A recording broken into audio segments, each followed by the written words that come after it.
1분기하고 2분기의 반도체 분야에서의 이익 규모는 네. 적자의 규모가 줄지 늘지는 아직은 알 수가 없어요. 5월 초까지의 현물 가격 흐름하고 한 번 정도의 고정고를 가격을 봐야지 그러면 뭐 바닥이었나 이렇게 생각할 수 있는데 플러스 10% 마이너스 10% 정도가 개념이 잡히게 되면은 네. 5월달 6월달 정도에 그러면 2분기 실적은 무시하고 아마도 미래를 보는 긍정적으로 거니까. 그렇지.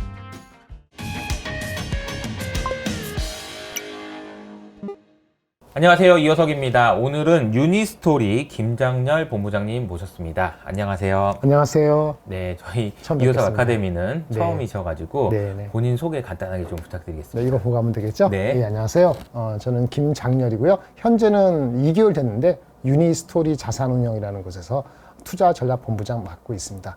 네, 작년까지 애널리스트 한 23년 했고요. 23년이요. 네. 그러네요. 예, 그리고 그 전에 첫 직장은 현대전자. 이 젊으신 분들 모를 텐데 현대전자? 네. 현대가 전자가 있었어요? 그러니까 SK 하이닉스가 하이닉스 SK 넘어갔잖아요. 그게 네네네. 7, 8년 전인데 원래 모태는 현대전자에서 시작한 거고요.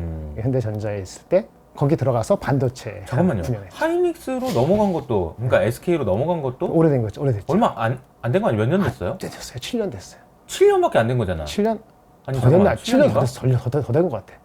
그 SK텔레콤이 SK 하이닉스를 산다고 해가지고 네. 그때 난리 났을 때가 그게 벌써 시작한 거는 10년 됐고요. 실제 그러니까. 이루어진 거는 한 7, 8년 된 것 같은데. 경영진이 밑에 그 상무나 여기 제 후배들이나 동기들이 다 갈렸거든요. 그 사이에. 세월이 그렇게 지나가. 아니 그렇게 생각해보면 그렇게 생각해보면 참 하이닉스가 우리나라에서 네. 시가총액 지금은 이제 3위지만 예. 그런 회사가 됐는데 이 회사를 샀다고 네, 정말 네. 그 당시에 SK텔레콤 주주들이 엄청나게 진짜 엄청 뭐라고 뭐라 그랬었잖아요, 했죠. 그죠? 네. 야 통신이나 해, 막 이러면서 네. 뭔 반도체야, 막 이러면서. 근데 이렇게 큰 회사가 됐다는 것도 참 그러니까요. 갑자기 생각해보니까 현대전자 얘기를 하니까 네. 옛날 생각나네요. 맞아요. 현대전자. 그러니까 제 때는, 그만큼 맞아요. 본부장님이 네. 오랜 시간 동안 아니 업계에 나이 나오고 그러면 안 좋은데. 네, 아니 저는 이제 이 말씀을 왜 드리냐면 네네. 제 개인적으로 이제 김타 기사님은 저희 채널에 계신 분들도 다 잘 아세요. 워낙 자주 나오셔서 김타 기사님이라고 저희 그 은행에서 이렇게 운영하고 있을 때 옆에서 이렇게 타기 형한테 문자를 많이 기업은행 기업은행 있을 때. 저 현대증권에 있을 때 네네, 맞아요. 한참 그 콜을 했을 때 제 맞아요. 상대가 콜 전화, 있는데 전화. 김타 기사님 기억나는데 맞아요. 그러니까 이제 그 본부장님이 제가 생각할 때 그때 당시에는 굉장히 센세이션하게 네. 영업을 하셨던 기억이 나요. 10여 년 전에. 10여 년 전에. 그러니까 애널리스트인데. 네, 세상에 2010년 전. 애널리스트가 아침에 야 문자를 보내고 그런다. 이런 게 좀 이슈가 됐었던. 그 당시에 초반이라서 약간 어색하거나 좀 거부감도 있고 좋아하시는 그죠? 분들이 계시고. 맞아. 그러니까 네, 거의 처음 아니셨어요 그때? 네, 뭐 저보다 먼저 하신 분이 계실 텐데 좀 많이 한 게 제가 했던 막 거가 문자를 좀, 계속 네. 이거 이런 겁니다, 저런 겁니다. 그러면서 네. 이제 문자를 정말로 막 많이 구절구절. 보내주셨던 기억이 납니다. 근데 지금은 아시겠지만 어떻게 바뀌었냐면 네, 어떻게 바꿨어요? 요즘에는 모든 애널리스트가 뭐 텔레그램으로 텔레그램으로 계속 뭔가를 보내고 뭐 실시간으로 뭔가 정보들이 맞아요. 오고 그러니까 세대가 정말 시대가 많이 바뀌긴 했어요. 많이 바뀌었어요. 그럼에도 불구하고 지금도 여전히 꿋꿋하게 투자와 관련된 리서치를 하고 계시니까 네네. 이게 정말 그 뭐랄까 재밌으신가 봐요. 재미는 어때요? 있어요. 뭐 제 개인적으로 돈은 별로 안 되고 네. 나이만 들긴 했는데 그 자체는 그 해가는 과정과 네. 그게 전달되면서 영향을 미치는 거 봤을 때는 뭐 재미있는 것 같아요. 예전에 사실은 뭐 회사 다니기 직전에 목표는 아니더라도 좋아하는 거는 선생님 하면 좋겠다 이런 생각이 들었거든요. 그런 약간 비슷한 그 기류가 있는 것 같아요. 아하. 그러니까 이게 저도 약간 이호석 아카데미라고 하면서 하는 거 있는 이름이 게 좋지. 뭔가 누군가한테 내가 알게 된 거를 알려주는 데서 좀 약간 희열을 느끼는 것 같아요. 그렇죠. 그 그러니까 비슷한 그죠? 거예요. 예. 그러니까 알려주다 보면 이게 내가 좀 더 잘 알게 되는 것 같고 그렇죠. 알려주려면 공부를 더 해야 되고 맞아요. 알려주려면 공부를 더 해야 돼서 저도 공부가 더 되고 막 이게 좀 선순환의 그런 고리를 타는 거를 저는 되게 즐겨하는 것 같은데 본장님도 그런 예. 게 아닌가. 유사한 그렇죠? 특성입니다. 원래 그래서 과거에 그 반도체 네, 반도체. 담당이셨었고 네. 굉장히 오랜 기간 동안 IT 쪽을 네. 보셨는데 그냥 질문을 먼저 본론에 네, 들어가서 편안하게 해주세요. 예. 최근에 이제 반도체와 관련된 기대감도 있고 네, 뭐 우려도 있고 그래요. 네. 전체적으로 좀 어떻게 보세요? 최근에? 일단 그 워낙 안 좋아서 음. 수요가 워낙 안 좋아서 드디어 삼성전자가 감산을 그쵸. 한다고 했잖아요. 했다 이렇게 얘기한 건데 그 전부터도 올해 들어와서도 감산할 수밖에 없을 것이다라는 기대가 사실 2월 3일에 미리 반영돼 있어서 결론적으로 삼성전자 주가는 바닥을 쳤고 네. 더불어서 하이닉스는 탄력이 있으니까 더 올랐고 그렇죠. 예, 그렇게 된 거죠. 그래서 휴 이렇게 된 겁니다. 다행이다. 휴 돼서 시가총액이 좀 찌그러들긴 했지만 네. 그나마 그 두 개를 포함해서 이 서플라이 체인인 주식들이 좀 들썩했잖아요. 네. 좀 그래서 주식시장도 영한에서는 2,300 이하로 안 가는 그런 2,400, 500까지 가는데 1조라는 것이 안 빠져서 1조였다. 반도체가 이렇게 볼 수 있어요. 그래서 과거 바닥 뭐 언제 바닥 6월인지 12월인지 각각 바닥이 다를 텐데 그 바닥으로 돌아갈 확률은 궁금하실 텐데 혹시라도 뭐 없죠. 거의 없다고. 글로벌 리세션이 강력하게 오랫동안 오는 시츄에이션이 아니면은 바닥은 확실히 됐어요. 그러니까 57,000원, 뭐 저기 75,000원 이렇게 갈 확률은 거의 없었어요. 바닥이 좀 확인됐다라는 게 좀 이제 사람 투자자들로 하여금 안도를 좀 준 것 같고 또 기회를 보려고 그런데, 하죠. 그죠? 네. 그래서 제가 좀 궁금해서 질문 드리고 싶었던 것은 삼성전자가 감산을 했다라는 것이 굉장히 좀 큰 이벤트고 네. 본부장님이 오랫동안 반도체를 보셨지만 그래도 몇 번 못 보셨을 것 같은데 과거하고 비교해보면 이게 어느 정도 안 좋았던 것에서 이런 결정이 어떤 의미가 있는지 이걸 네. 좀 설명해 주시면 가장 안 좋을 것 좋았던 거는 사실은 정확히 기억 안 나지만은 네. 제가 애널리스트 한 게 1999년도고 99년이요? 99년 말. 1999년? 네. 99년 말이었고 사실은 그 첫 번째 난리가 난 거는 버블, IT 버블 끝났을 때 2001년도가 많이 빠졌을 때잖아요. 그때 엄청나게 안 좋았고 그 다음에 2008년 4, 4분기 때니까 여러분도 기억하신 거는 금융위기, 리먼브라 사태 나고 났을 때 그때 분기 때 그때가 가장 최근 분기죠. 2008년 4, 4분기 적자 났을 때가 삼성전자가 한 분기 적자가 5천억 적자 났고요. 하이닉스가 1조 3천억 적자 났었어요. 아, 하이닉스 더 났구나. 그렇죠. 근데 그 당시는 이제 영업 매출이 더 작았을 거 아니에요. 그거 절대 규모가 엄청난 거죠. 그렇죠. 그럼 지금 삼성전자 감산했는데 어. 감산 안 했으면 적자일 수 있다 이런 얘기 하잖아요. 네. 반도체만 따지면 적자였을 거라고요. 네. 예. 하이닉스가 얼마였죠? 한 3조 적자 났잖아요.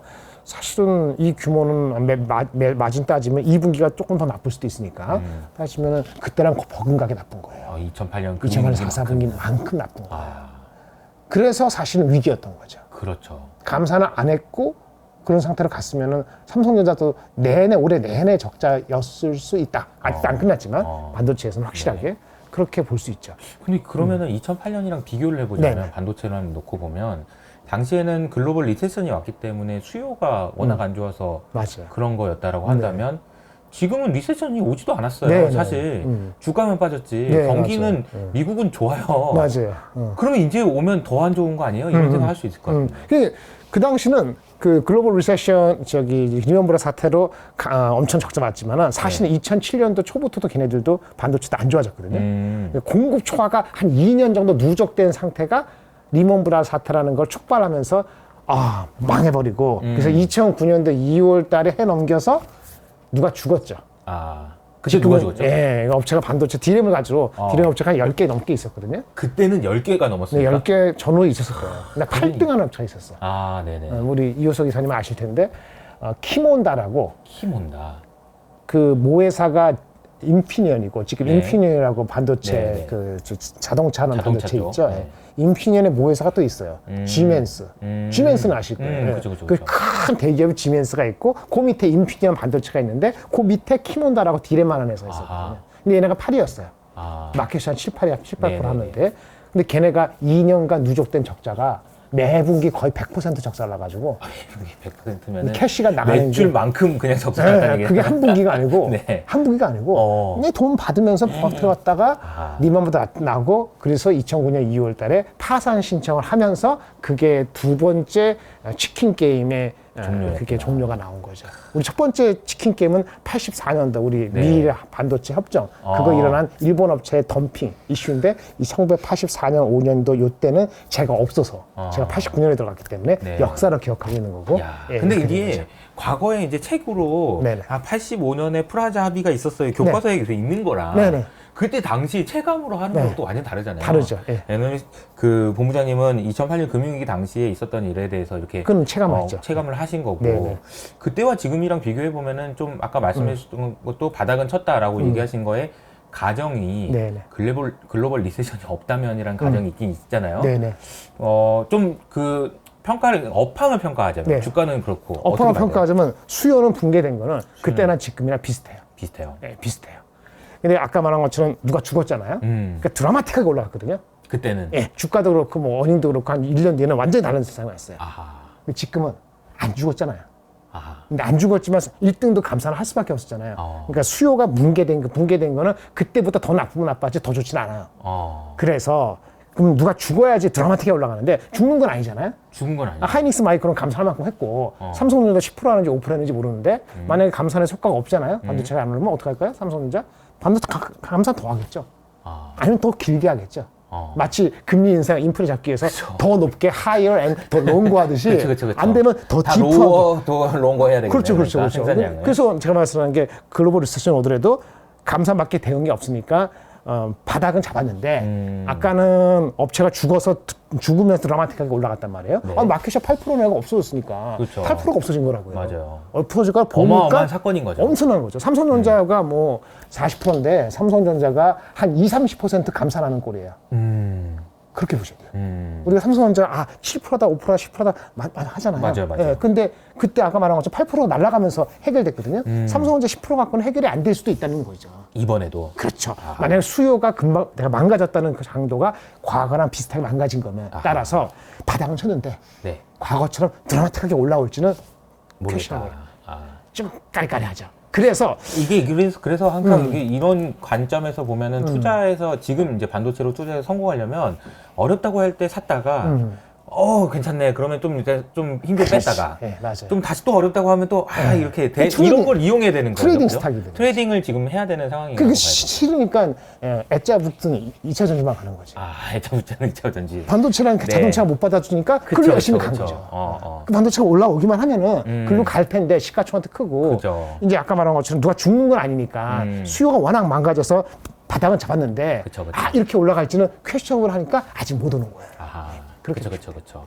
그래서 이제 보면은 결국은 공급에서의 감산은 뭐 5%냐 10%냐 언제까지 하느냐의 논란은 있을지언정 여기에서는 이제 불확실성이 조금 해소됐다라고 보면 결국 이제 수요를 어떻게 보느냐가 그렇죠. 중요하잖아요. 맞습니다. 근데 수요도 보면은 좀 나눠서 봐야 될 것 같아요. 네, 맞습니다. 뭐 서버 있고 뭐 이게 그 핸드셋 있고 핸드셋 그리고 이제 요즘에 이제 AI 관련된 그렇죠. 이야기도 있는 것 같고요. 네. 관련해서 나눠서 좀 설명해 주시면 어떨까요? 가장 믿음직하지 않은 데가 어디예요? 회사에 보시기에. 못 믿어오는데. 네, 못 믿어오는데. 뭐 얘기하기 쉽지 않아. 그동안 얘기 엄청 못했던 애 스마트폰 쪽이 제일 못 믿어온 거 아니에요? 못 믿어온 거. 오케이. 네. 저는 그것도 못 믿었긴 하지만 네. PC는 못 믿어요. PC랑 네. 스마트폰. 네. 노트북이나 PC는 그러니까 워낙 우리가 우리 코로나 직후에 2년 동안 재작년까지죠. 수요를 많이 땡겼잖아요. 안 살 거 다 사버렸어요. 네. 그 이것이 노트북 사면 한 5년 쓰지 않나요? 네. 휴대폰보다 더 긴 것 같은데. 맞아요. 그러니까 22년에부터 안 샀단 말이에요. 23년 한 3년 가지 않을까. 내가 봤을 때는 뭐 내년까지 뭐 리스타킹 수요는 연말부터 있을지 모르지만 네. 파는 업체 입장에서 재고를 많이 줄여가지고 재고가 좀 줄었어. 연말에 재고를 좀 붙여. 하지만 실제 커스터머들이 사용하는 수요, PC 수요가 올라오려면 3년은 지나야 될 것 같아서 내년도나 가서 내년 어느 시점. 그럼 잠깐 제껴놓은 차이가죠. 그거는 뭐 PC는 일단 빼자. PC는 마이너스 15, 10몇 %인데 올해 해봤자 잘하면 플러스 될지 않을지 모르겠어. 이렇게 제껴놓고. 그러니까 마이너스 15%면 진짜 많이 작년에. 하네요. 그러니까 그렇죠. 그러니까 올해 뭐 마이너스 2가 아니고 플러스 2면 좋을 수도 있어요. 그 중요한 게 않고. 빼고. 그 다음에 스마트폰이죠. 얘기해 볼 수 있는. 네네네. 스마트폰을 다시 나누면 그나마 팔릴 수 있는 애플하고 삼성전자. 네. 근데 걔네가 반 이상이 아니죠. 그럼 나머지 뭐 있어요? 중국이죠. 중저가. 중국. 그래서 결국은 뭐가 나와야 되냐면 중국의 새로운 신제품의 수요가 있느냐 없느냐 이걸 확인해야 돼요. 그게 언제냐? 4월부터였죠. 4월에 지금 현재 신제품이 나왔고. 근데 보시다시피 신제품 나왔는데 뭐 있지? 잘 기억 못하잖아요. 이슈가 안 되는 것 같은데요. 네. 그래서 유일하게 하는 거는 중국이 거기도 많이 휴대폰이 마이너스 10몇 %, 20% 죽었기 때문에 신제품이 나왔고 마켓 중국 리오프닝 했으니까 네. 좀 쓰지 않을까? 이 기대를 하고 있는데 지금 뭐 데이터 포인트를 보면 3월까지는 전혀 움직임이 없어요. 없구나. 네, 그래서 4월 달에도 기대치가 낮아져 있어요. 낮아지는 상태니까 수요는 뭐 그저 그래. 근데 혹시 지나면 쓸지 몰라. 이렇게 기다리고 있는 거거든요. 그래서 그거는 반신반의지만 그래도 PC보다는 새로운 거 나오거나 아니면 삼성전자가 뭐 저기 폴더 부분 새로 나온 게 7, 8월이면 6, 7월부터 뭐 네. 땡기면 어떨까 이런 정도는 기대를 하고 있는데 네. 중요한 건 중국의 스마트폰이 좀 붙어야 돼요. 아, 여전히 거기 푸시더블. 좀, 거기서 이제 좀 있어야 된다. 네. 그 이야기가 나왔으니까 뭐 나눠서 지금 설명해주고 네. 계신데 보통 보면은 서버, 스마트폰, PC 그리고 이제 뭐 AI 뭐 네. 얘기를 따로 한다라고 치면은 얘네들이 지금 디램 기준으로 비중이 어느 정도 돼요? 대충 서버가 한 40% 되고요. 서버가 40%. 그 다음에 그거 바짝 붙은 게 스마트폰. 원래 스마트폰이 더 많았죠. 그리고 PC가 아마도 한 15%에서 20%가 안 되게. 그 나머지 기타. 이렇게 보시면 돼요. 기타에는 자동차용 3, 4%도 있고, 뭐 기타 산업용도 있고, 아마 지금 말해서 AI도 어느 정도인지 모르지만 대략적으로 적게 보는 사람 2%, 많게 보면 7%, 한 4, 5% 정도가 AI 관련된 게 따로 이렇게 돼 있다. 그러니까 이게 제가 이 질문을 드린 이유가 많은 분들이 이제 AI 때문에 좋아진다라고 네. 얘기를 하지만 AI의 비중이 어느 정도인지 모르겠지만 로우 10%는 안 되는 아니죠. 거죠. 한 로우 5%. 싱글이라고 봐야 돼요. 5% 내외. 네. 5% 내외니까 두 배가 늘어도 5%가 된다고 하는 게 뭐 작은 건 아니지만 작은 건 아니지만 그래도 네. 비중으로는 그렇게 크지 않다. 그리고 PC는 15%면 얘네들이 올라가고 줄어드는 게 뭐 큰 기대하지 말라. 임팩트 크지 않죠. 스마트폰은 조금 올라가면 좋을 수 있을 것 같아요. 결국 스마트하고 데이터 서버죠. 서버가 중요하겠네요. 그러면 서버는 어떻게 봐야 돼요? 서버는 이제 여러 가지 복합적이에요. 서버도 원래 그 매크로가 좋을 때는 그 자기네들 서버 데이터 센터 하는 애들이 뭐예요? 돈 벌려고 하는 거잖아요. 그러니까요. 많은 사람들이 스트리밍 볼 것 같고 그렇죠. AI도 그 중에 하나고 그러면 빨리빨리 증설한단 말이에요. 근데 그것도 이제 작년 중반까지 많이 땡겼어요. 그 작년 여름 가을 지나면서부터 재고가 쌓이는 바람에 네. 그 재고 줄이냐고 수요를 좀 안 줬거든요. 네. 근데 재고가 언제쯤 줄까라고 했을 때 올해초에 봤을 때 올 가을쯤이나 최소한 여름 지나면 좀 데이터 센터에서 리스타킹 반도체를 다시 스타킹해야 될 시기가 온다라는 게 하나 기대가 있는 거예요. 여름, 겨울, 예. 여름 넘어서. 그걸 넘어서 아마 가을 우리 추석 전으로 해서. 근데 한편 보면 걔네들도 그 리스타킹 하겠다라고 하는데 할 수 있는데 걔네들 눈치 보겠죠. 반도체 가격 내고 현황을 볼 거라고요. PC용 스마트폰용 그 반도체 가격 보면은 아직 수급이 안 맞아갖고. 보니까 제 장사 안 되는 것 같아 그런 거죠. 그럼 쟤네가 한 15% 빠지면 우리도 한 10%나 5%는 낮춰도 되지 않겠어? 이런 계속 내고를 한단 말이에요. 그러니까 데이터 센터도 그 글로벌 매크로가 아주 편하지 않을 때는 다른 애플리케이션의 가격을 같이 보기 때문에 그렇죠. 사실은 시차가 있거나 그럴 뿐이지 거기도 마찬가지인 거 되거든요. 여기서 말하는 네. 데이터 센터라고 하면은 우리가 잘 알고 있는 뭐 아마존이나 네, 맞습니다. 구글이나 네, 네. 그런데 이제 데이터 센터인 거죠. 네, 그러니까 뭐 대단한 서버 이런 게 대단한 게 아니고 우리가 알고 있는 그 빅테크들인 네, 맞아요. 거예요. 예, 예. 근데 그 빅테크들의 구매 관리자 네, 맞습니다. 이분들이 되게 깐깐할 것 같아요. 그럼요. 예. 엄청 꼼꼼하게 얼마나 그 집행하는 단위가 어마어마하게 클 그렇죠. 거니까 예, 예. 이거를 몇 개 살 거냐 언제 살 예. 거냐 해가지고 이분들이 주식 사는 것보다 훨씬 더 고민을 많이 할 거란 구매 말이에요. 장려제가 보통 일이 아니죠. 그러니까요. 전 세계 네트워크도 활발하고 그렇죠. 좀 더 침착하죠. 침착하게. 스마트 휴대폰을 구매하는 구매자보다는 좀 우리는 휴대폰을 사용하는 사람들 우리 커스터머들이 네. 반응을 보면서 또 구매를 하는 그쵸, 거니까 그쵸. 약간 컨슈머 사이드가 포함되는데 B2B는 그렇지 않잖아요. 그렇죠. 조금 더 냉정하게 조금 더 길게 볼 수 그렇죠. 있고 그리고 이제 경기 상황 보고 수요 보고 네. 나의 필요성 재고 판단해가지고 하는데 이 알고 보면 구매 관리자 이분들이 진짜 똑똑하신 분들이고 맞습니다. 대단하신 분이라고 하더라고요. 길게 봐야 되는 그런 거를 사는 그런 담당하시는 분들. 네, 네. 하여튼 돈을 쓸 수 있는 사람이 항상 갑이 짓고 그렇죠. 힘이잖아요. 네, 맞아요. 구매 관리자들 힘이 셀 것 같은데 그래서 그런 말도 있더라고요. 배를 사시는 분들이 그렇게 똑똑하시다면서요. 그 배는 더 개념이 다를 텐데. 배는 30년을 보고 사야 네. 해야 되고 매크로는 이거는 뭐 금리 뭐 이게 장난 아니잖아요. 규모도 네, 워낙 크고 그래서 진짜 똑똑하다고 그런 얘기를 하는데 말씀하신 대로 서버를 언제 사느냐 언제 하느냐에 가지고도 치열한 지금 네. 눈치가 싸움이 벌어지고 있는데 3분기쯤 좀 좋아질 수 있다? 이렇게 좀 근데 보고 있는 실제 건가요? 액션은 휴대폰 업체들의 동향을 같이 본다. 음. 그래서 우리가 파악할 수 있는 거, 투자자 입장에서 반도체 가격을 미리 예측하거나 아니면 어떻게 될 거라는 예측은 결국은 다시 데이터 센터 밑에 먼저 휴대폰이 있고 네. 휴대폰 업체들은 또 뭘 보면서 할까요? 현물 가격을 본단 말이에요. 아하. 그 디램 현물 가격이 다시 한번 관심의 대상이 된 거예요. 요즘 며칠 사이에 삼성전자가 감산한다고 발표하고 좀 올랐잖아요. 오르기도 하고 내리기도 하고 근데 하여튼 플랫 빠지지 않고 빠지진 있는 않는다. 버티려고 안간 뉴스거든요. 아하. 그게 눈치가 보이는 거예요. 시장에서 차지하는 그 스팟 현물 시장에서의 어떤 비중은 과거는 10%인데 요즘 한 5%, 7% 되는데 적지만은 그 동향이 먼저 움직이 있으면 모티브를 제공할 수 있기 때문에 매일 요즘 애널리스트들이 요즘 막 보내고 있어요. 그러니까 안 이제 빠집니다. 오르질 않아요. 결국은 이거네요. 그러니까 이제 선물 가격, 아니, 그러니까 현물 가격이죠. 예, 예. 현물 가격을 보고 뭐 휴대폰. 그 스마트폰, 휴대폰 쪽에서 이게 살까 말까 네. 하다가 사면 얘도 수요 좋나 보다 그러면 서버도 좋아지질 거니까 시차를 얘네들이 두고. 그쵸. 시가가 볼 거고 이걸 이제 눈치 싸움이 이게 치열할 네, 수밖에 네. 없는. 근데 그 모든 걸 깡그리 필요 없게 되는 거는 네. 수요에 대한 예측이 예를 들어서 수급의 차이가 한 5%가 있다 하자 이거죠. 네네네. 근데 5% 정도 범위를 벗어나는 포캐스트가 되면은 이게 다 무너져요. 아, 그 아까 삼성전자가 아까 마켓시가 대충 40~50%인데 네. 얘네가 10% 지금 감산해서 그 효과는 2~3개월 뒤에 나온다 가정했다 하는데 2~3개월 뒤에도 반도체가 올라오는 게 아니고 올라오는 데가 다시 내려가. 만약에 그런 시점이면은 결과적으로 보면은 공급 초과의 강도가 네. 삼성전자 40% 곱하기 10% 하면 한 4% 임팩트를 줘가지고 한 거는 안 되는구나 이렇게 되는 거거든요. 그래서 제가 아까 말씀 뭐라 그랬어요? 누가 죽는 정도가 되려면은 삼성전자가 아주 세이프하게 하려면 한 20% 줄면은 네. 삼성전자가 네, 네. 그 저기 마이크로나 그런 쪽은 한 30% 20% 줄고 있잖아요. 삼성전자 그 정도 줄이면은 한 8% 9% 되잖아요.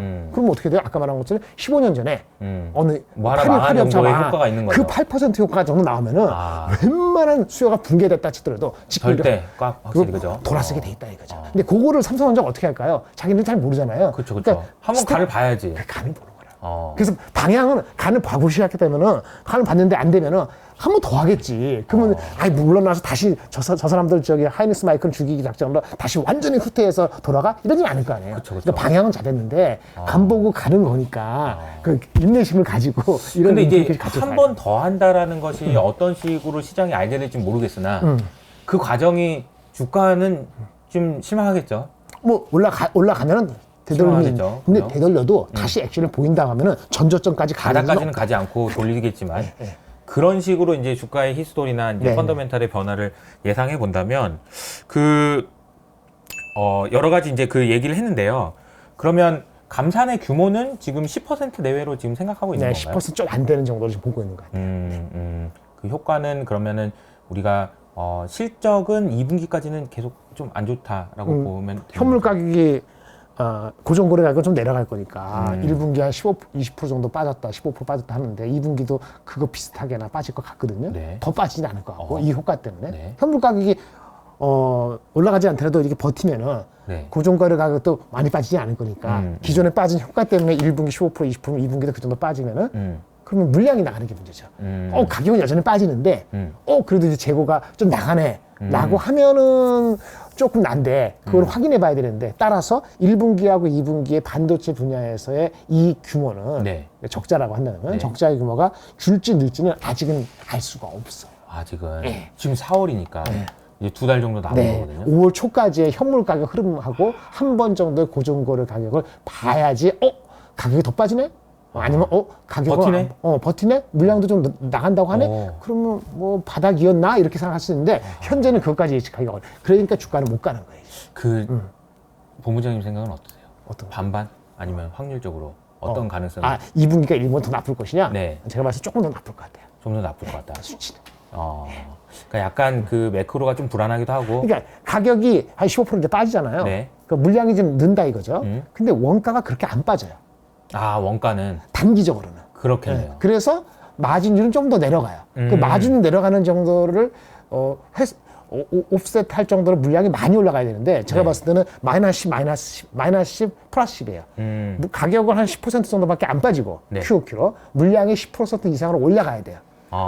그렇게 되면 설사 P 곱하기 Q니까 P가 낮아진 만큼 Q는 더 늘어나야 되는 그러면 거죠. 계산에 따라서 더 나올 수도 있고 안 나올 수도 있는데 근데 QOQ C가 그렇죠. 잘 모르지만 마진율 자체가 그건 이제 회사마다 다르겠죠. 훼손될 수 있겠네요. 네, 훼손될 수 있죠. 그래서 조금은 보수적으로는 좀 더 내려간다 보는데 플러스 10% 마이너스 10% 정도가 개념이 잡히게 되면은 5월달, 6월달 정도에 그러면 2분기 실적은 무시하고 아마도 미래를 보는 긍정적으로 거니까. 그렇지. 3분기, 4분기 내년 맞아요. 이렇게. 근데 이 마이너스 10 플러스 10 현물 가격 바닥 쳤어 올라갔어. 네네. 아직 5% 정도. 네. 그거가 아직 안 보이니까 움직이지 못하고 이렇게 갇혀 있는.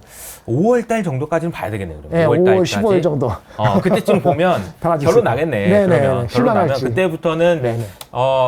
소위 말하는 이거는 이제 얘기하다 보니까 예측을 하지 말고 보고 대응을 하자. 딱 어떻게 할지 예측하고 준비하고 있다가 그래서 2차전 팔아가지고 쫙 들어가면 돼요. 아, 2차전 갖고 싶으면 혼나겠다. 아니 어쨌든 그건 나이 먹었으면 전 줄여서. 뭔가 그죠? 네. 아 이런 생각을 할 수 있는데 그러면 우리가 준비를 해야 될 거는